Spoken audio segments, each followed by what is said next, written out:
যে কও মান ক্বালা লা ইলাহা ইল্লাল্লাহ দাখালাল জান্নাহ, যাও যা সবাইরে বলো, যে বলবে লা ইলাহা ইল্লাল্লাহ সে আল্লাহর জান্নাতি। কথাটা যে আমি তোমারে বলতে বলছি, প্রমাণ হিসাবে এই যে আমার পায়ের জুতা লয়ে যাও, এটা হলো চিহ্ন। কথাটা যে আমার, তুমি যে তোমার পক্ষ থেকে বলতেছো না, আমার কথা বলতেছো, এটা বোঝানোর জন্যই যে আমার নালাইন জুতা তোমারে দিলাম। জুতা হাতে নিয়ে যাও আর যা বলবে যে দেখো আমার হাতে নবীর জুতা, নবী বলছে তোমাকে এই কথা জানাইতে, যে বলবে লা ইলাহা ইল্লাল্লাহ সে জান্নাতি হয়ে যাবে। সুবহানাল্লাহ। এই নালাইন নিয়ে যাও, জুতা নিয়ে যাও, এটা তোমার দলিল। হযরত আবু হুরায়রা জুতা নিয়ে দৌড় দিছে। এবার গেট দিয়ে বাইরে বের হইছে বাগানের, যা দেখে লোকজন চতুর্দিক থেকে আসতেছে। সবার আগে দেখা হইছে হযরত উমরের সাথে।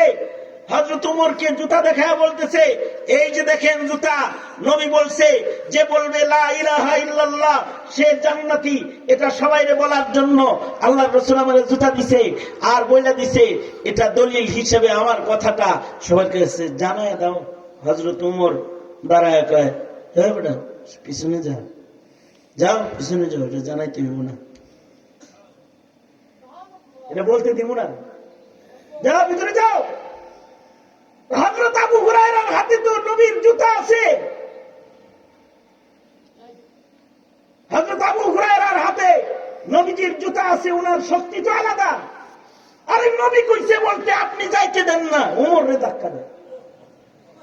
যখন হযরত উমরের সাথে ধাক্কাধাক্কি হইতেছে, হযরত উমর হযরত আবু হুরায়রার বুক বরাবর একটা ঘুষি মারছে, এক ঘুষি দিয়ে চিৎ করে ফেলাই দিছে। উমরের ঘুষি তো পাহলোয়ান উমর না।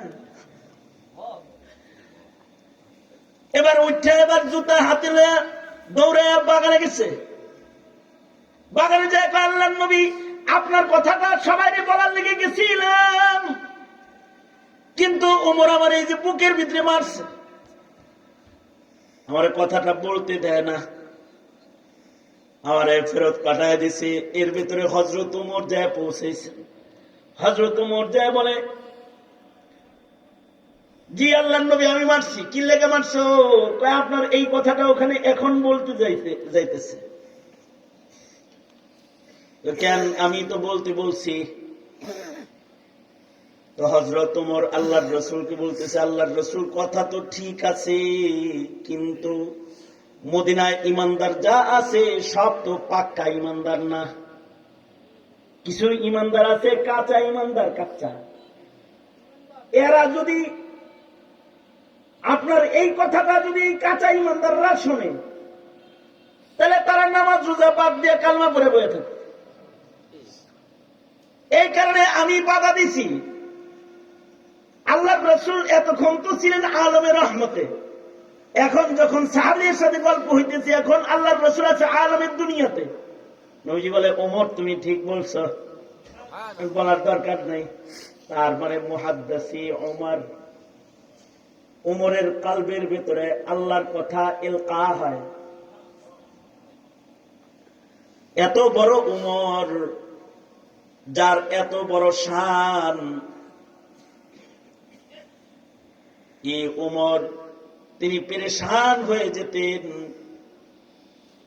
নেকি করার জন্য পেরেশান হয়ে যেতেন। সকালবেলায় নিজের হিসাব লইতেন কয়টা নেকি করছে, সন্ধ্যাবেলায় হিসাব লইতেন দিনের বেলায় কয়টা নেকি করছে। এই উমর